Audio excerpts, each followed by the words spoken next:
Hi, I'm Carl Azus, and this is CNN Student News. Today, December 5th, 2013, there's no such thing as the Soviet Union.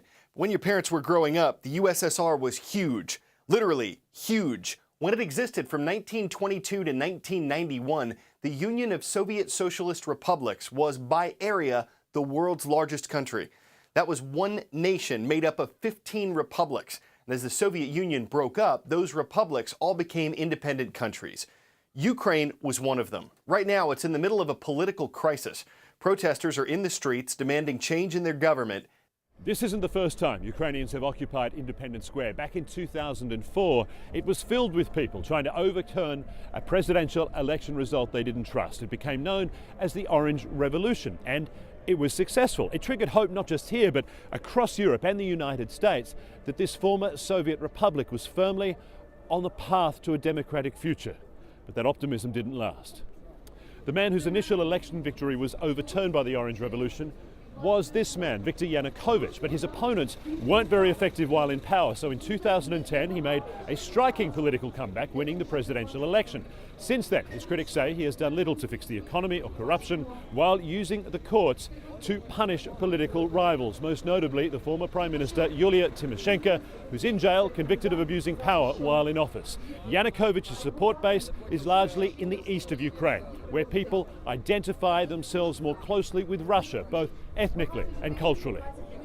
The people who are on the streets calling for Yanukovych to go are mostly from the centre and west of the country, those who see themselves more distinctly as Ukrainian and European. They were deeply disappointed when Yanukovych announced he would not be signing agreements that would have locked Ukraine in step with the European Union. What these people want are European standards in the economy, rule of law and politics. Many think that Ukraine is a long way behind the other Eastern European countries that were once dominated by the Soviet Union as well. They believe a European future will bring greater prosperity and democracy, modernize the country, and ultimately improve everyone's quality of life. Phil Black, CNN, Kiev. Is this legit? Detroit is the capital of Michigan. Not true. Lansing is the capital, but Detroit is the largest city in the state. And it's the largest city to file for bankruptcy. That's when a person, company, or in this case, a city, doesn't have enough money to pay its debts. The financial crisis hit Detroit and its auto industry hard. People moved away, businesses left town. It all added up to less money for the city's government. By declaring bankruptcy, Detroit can restructure its budget. That could mean cuts for current and retired city employees.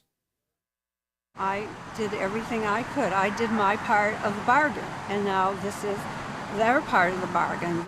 Promises made to city workers. Now those promises can't be kept because Detroit is more than $18 billion in debt. We paid a percentage of our wages every year into that. So it's not something that's being given to us. It's our money. Detroit Emergency Manager Kevin Orr filed for bankruptcy, and he's proposed cutting the city's debt by 83%. That will hit city workers and retirees. Is it likely that they're going to have to see some sort of concessions made? They're going to have to be some concessions, right, because that's just the reality. Government officials say it's gotten this bad. 78,000 abandoned buildings, 40% of the streetlights don't work, and average police response time is 58 minutes. When you call the police now, you wonder if they're coming. Michael Wells and Janet Whitson worked for the Detroit Public Library for more than 30 years. What do you think this bankruptcy means for you? Well, I think it's going to possibly mean a reduction in my monthly pension check. I believe at this point it would mean I would lose my home. They're willing to take cuts if the city improves. If I've given up something, okay, and I now have a police department that responds on a 911 call, okay, if I have EMS when I'm having an emergency, if the lights are turned on in the city, but if it's simply to pay off the bondholders, all right, and the insurers, and all of these other issues are still there, then not only has my city not improved, but I've gone down further as well. What would happen if we didn't declare bankruptcy? Detroit would continue to go downhill. And downhill to what point? So while people say this will probably be the lowest day in Detroit's history, isn't that a good thing instead of having a lower day tomorrow? And now Detroit not only faces the stigma of bankruptcy, but also millions and millions in legal fees in order to exit bankruptcy. There is one thing that everyone hopes, and that is that there is a brighter future ahead for the Motor City. Poppy Harlow, CNN, Detroit. It's time for the shout out. Chimpanzees are classified as which of these? If you think you know it, then shout it out. Is it monkeys, lemurs, apes, or tarsiers? You've got 3 seconds. Go.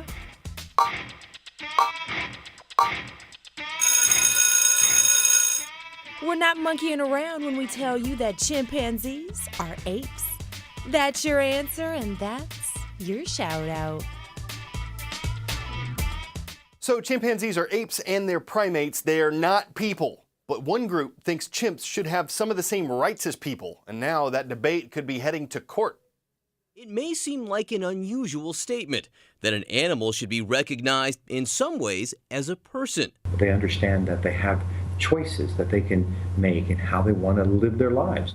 Steve Weiss founded the Non-Human Rights Project, a group that says, based on scientific evidence, chimps deserve some of the same rights as humans. We want to show that the chimpanzees also have autonomy, and that means that they can choose to live their lives in the way that they want, similar to the way that we can choose to live our lives the way we want. In a landmark lawsuit filed in New York Supreme Court, they want civil liberties for chimps held in captivity. They're using a time-tested legal maneuver called habeas corpus, which essentially means free the body. And it's been used throughout the years to free people from what's been considered an unjust incarceration. Essentially, under the law, a legal person doesn't have to be a human being.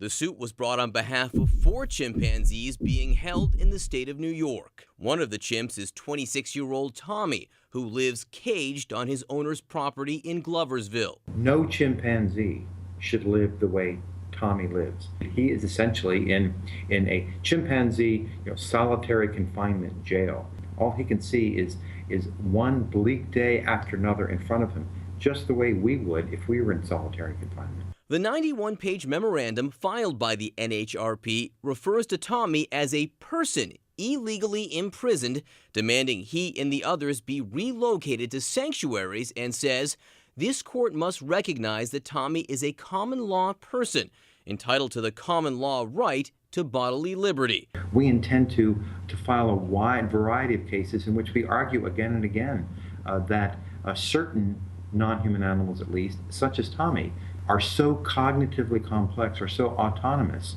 that they should no longer be seen as legal things without any rights. Tommy's owner has told reporters that Tommy is one of many chimps he's rescued from abusive or neglectful homes. He says he cares for the apes until they can be moved to sanctuaries. The owner also says Tommy's cage opens to an outdoor area. It's inspected regularly and meets state and federal standards. Mascots in today's roll call are awesome, and they could all come straight out of history books. The Vandals, they're from McCall Donnelly High School in McCall, Idaho. The Saxons in Spokane, Washington. These Saxons represent Ferris High, save Ferris. And the Vikings from Central Cabarrus High in Concord, North Carolina.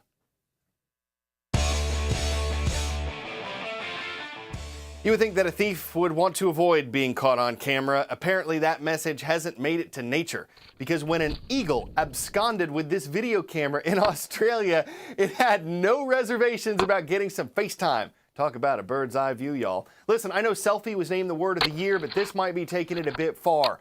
Doesn't seem like the most sophisticated plan. Whoever came up with it might have been a real bird brain. But besides, if it gets away with this stunt, there's just no telling what it'll try next. We'll be beat tomorrow to wrap up the week. Have a great day.